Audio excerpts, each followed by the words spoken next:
Good afternoon, everyone.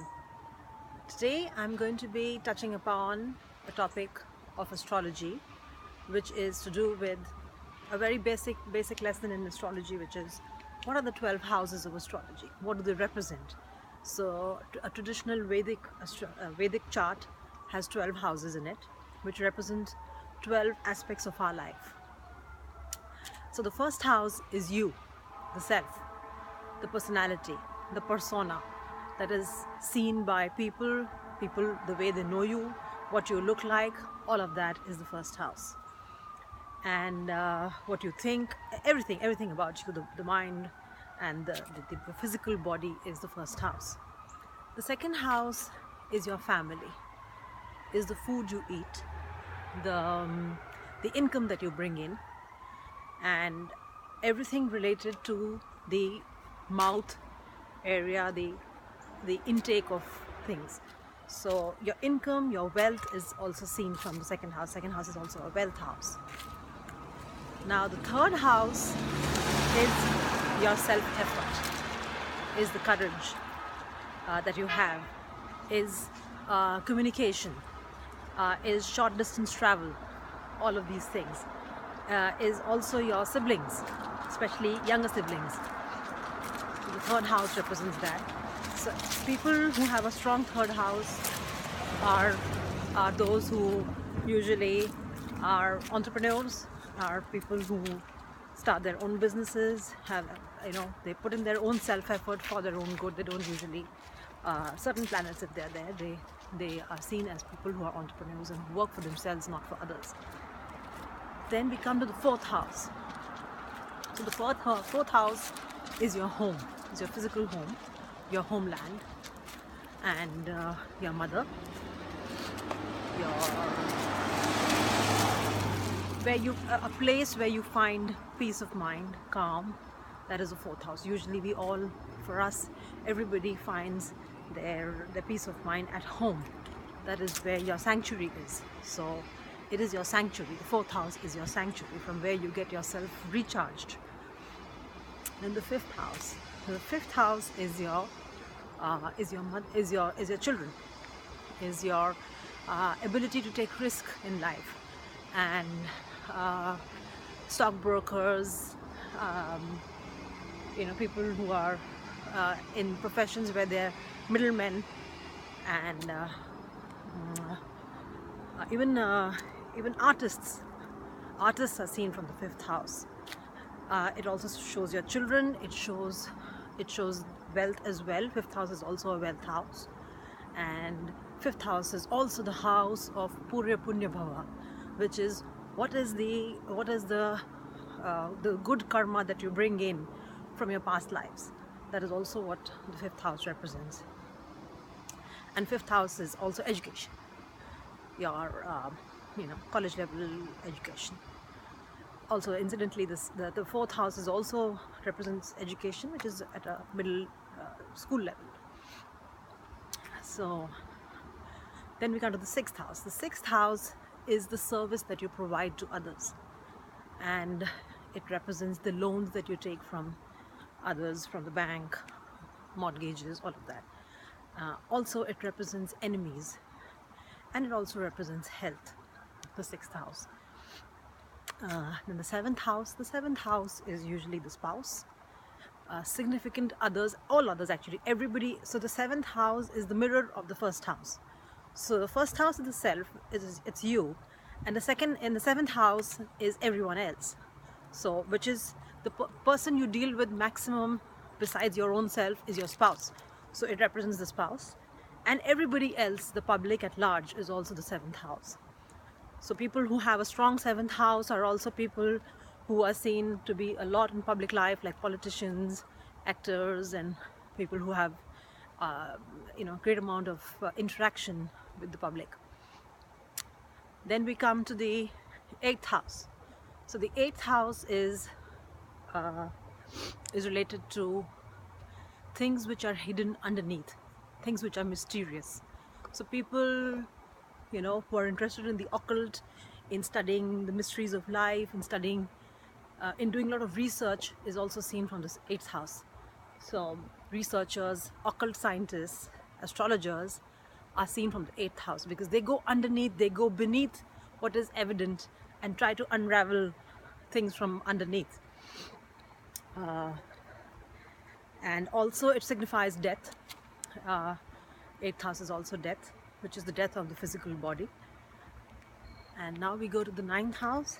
The 9th house is your higher knowledge, which is at a higher level, which is at your master's level, at your PhD level, all of that. And 9th house is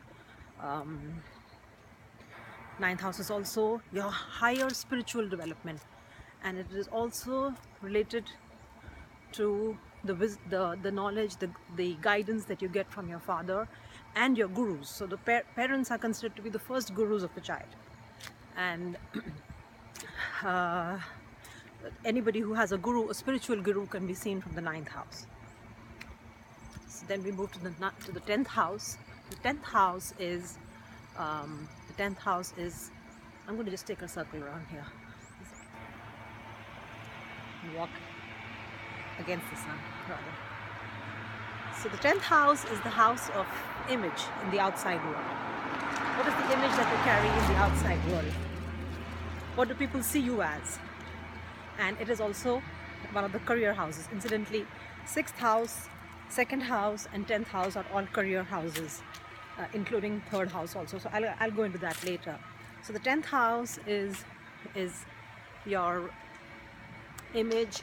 What is the impact that you in this life, the purpose of your soul, what is the impact that you would have on this planet? What is the sole purpose that you've been born with is seen from the 10th house.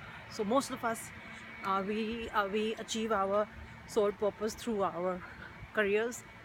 So we try to find careers which are, we try to make something a career which is what we are passionate about. So the sole purpose, the impact that you make in this life is the 10th house. And then comes the 11th house, which is the house of desires. So in today's time, 11th house is the most important house because we are all materialistic people living in Kali Yuga, wanting to achieve all our desires, material desires, and all kinds of desires that we have.